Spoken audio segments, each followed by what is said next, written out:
గ్రామ పంచాయతీ మున్సిపల్ కార్మికుల వేతనాలు పెంచి పర్మనెంట్ చేయాలని చెప్పి ఈ రాష్ట్ర ప్రభుత్వాన్ని తెలంగాణ ఆదర్శ గ్రామ పంచాయతీ వర్కర్స్ యూనియన్ తరఫున కొడతా ఉన్నాం.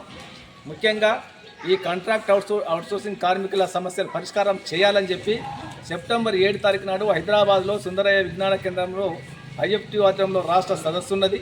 ఈ సదస్సులో పెద్ద ఎత్తున కార్మికులు పాల్గొనాలని చెప్పి ఐఎఫ్టీ తరఫున కోరుతా ఉన్నాం. ఎందుకంటే ప్రతి గ్రామంలో ప్రజల ఆరోగ్యం కోసం పనిచేస్తున్నటువంటి సఫాయి కార్మికులు నిజమైన దేవుళ్ళు అని చెప్పి దండం పెట్టినటువంటి వాళ్ళు వాళ్ళ మాట నిలబెట్టుకోవట్లేదు. అటు ఢిల్లీకేమో నరేంద్ర మోడీ సారు పిలిపించి కాల్వాల్ గారికి సన్మానం చేసి పంపిస్తుండ్రు. ఇక్కడనేమో సఫాయి కార్మికుల వల్లే ఆరోగ్యాలు బాగుంటాయని చెప్పి కీర్తిస్తున్నారు.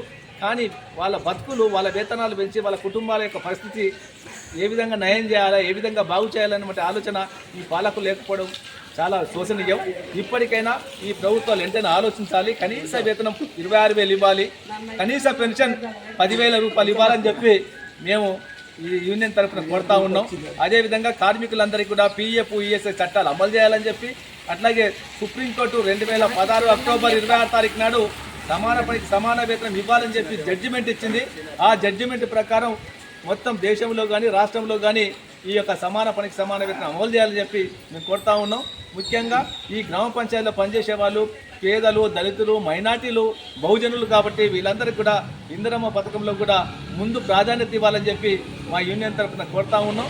ఈ యొక్క రాష్ట్ర సదస్సుకు ఐఎఫ్టీయు ఆల్ ఇండియా అధ్యక్షురాలు డాక్టర్ అప్పన్న గారు, అట్లాగే రాష్ట్ర కార్యదర్శి శ్రీనివాసు, అదేవిధంగా ఆంధ్రప్రదేశ్ నుంచి భారతి, అట్లాగే కర్ణాటక నుంచి హైకోర్టు న్యాయవాది కాంట్రాక్ట్ అవుట్సోర్సింగ్ కార్మికుల రాష్ట్ర అధ్యక్షుడు కామ్రేడ్ బాలన్, ఇట్లా మహారాష్ట్ర, ఒడిశా అనేక రాష్ట్రాల నుంచి ఈ సదస్సులో వక్తలుగా, ముఖ్య అతిథులుగా పాల్గొని వస్తూ ఉన్నారు.